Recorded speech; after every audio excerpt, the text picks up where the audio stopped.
All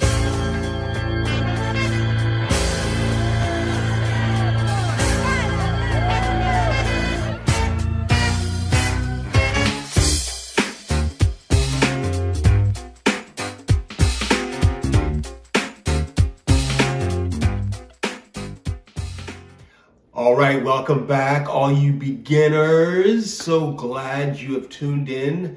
Okay, so today we're going to be talking about bacon. Who does not love bacon? Are you serious? I mean, everybody. You know, there's an old saying, if you really want to wake somebody up, there's a couple things you can do. Aromatherapy, right? Is bacon not the most amazing aromatherapy there is, period? But it's not as easy as people think. So we're going to talk about it today, and I'm going to get you going on the right footing, okay? So let's first talk about bacon in general. So what I have here, and I believe this is Hormel, and there are a lot of great packages out there.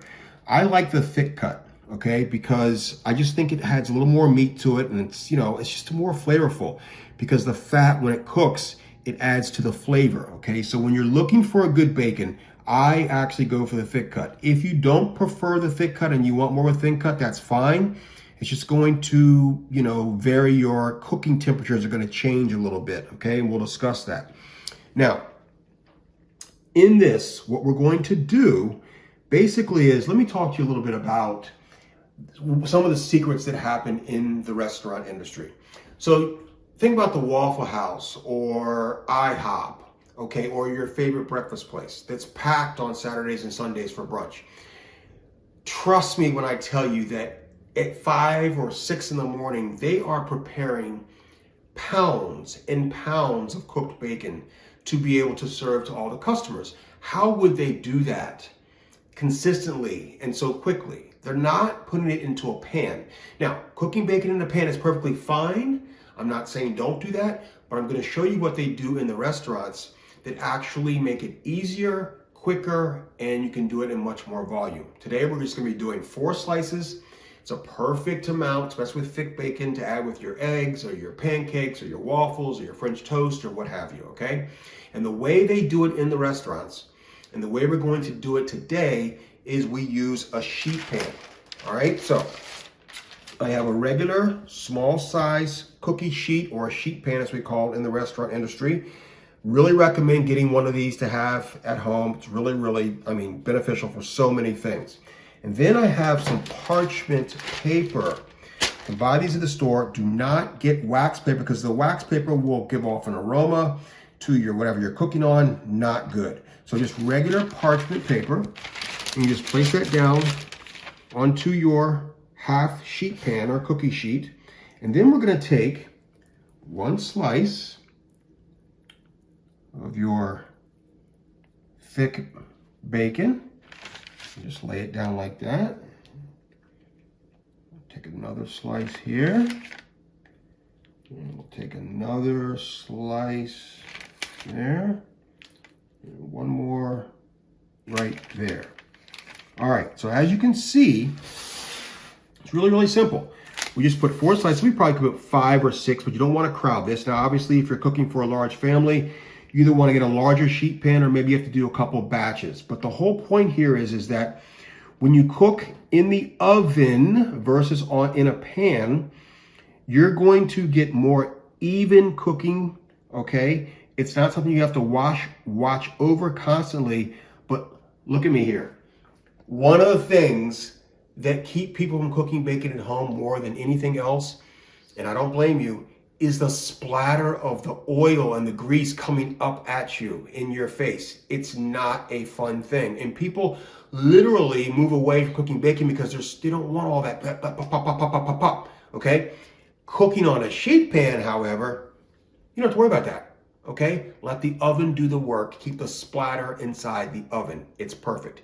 So what we're gonna do is we're gonna put this in the oven, 400 degrees, okay, for 15 minutes. Now, I'm not at your house, I'm not at your apartment, so I don't know how calibrated your oven is.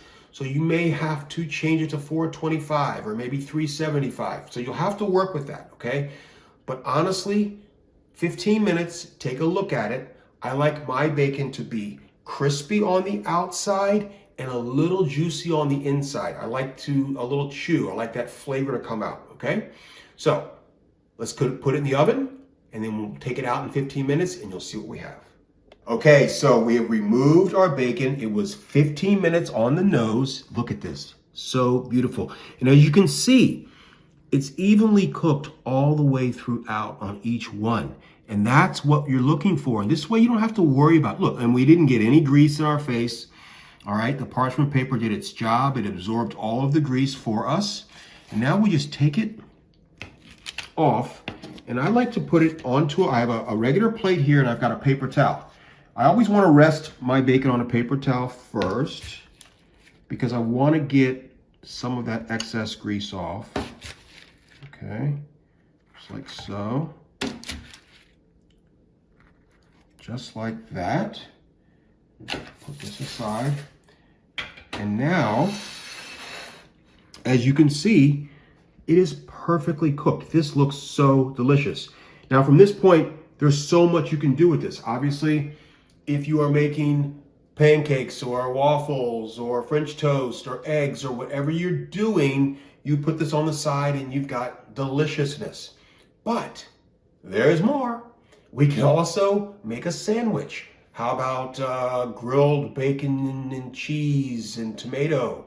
Okay. How about a BLT, bacon, lettuce, and tomato? There's so much you can do. Or you could actually take this and you could chop it up, all right, and dice it up and sprinkle it on a salad, all right? So there's so much you can do. But the key here, for all of you beginners out there that are really trying to just get the basics to be able to cook something that's really spectacular, but a lot easier than you thought, what you can do here is make some nice bacon. It is going to literally, you know, just perfume your whole house. You'll wake up anybody that's asleep. And again, there's so much you can do once you can make some really good bacon. Now, the last thing I want to tell you is, remember, watch your oven, okay? Not everybody's oven is calibrated equally.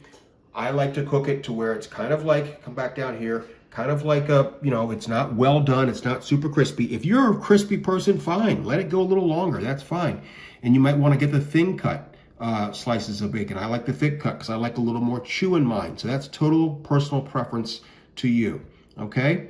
Now, before I go, I want to remind you that you don't have to take notes. All of this information is available in the blueprint, in the ebook that I have, a link in the description box below, okay? Cooking Made Simple. Everything is in there.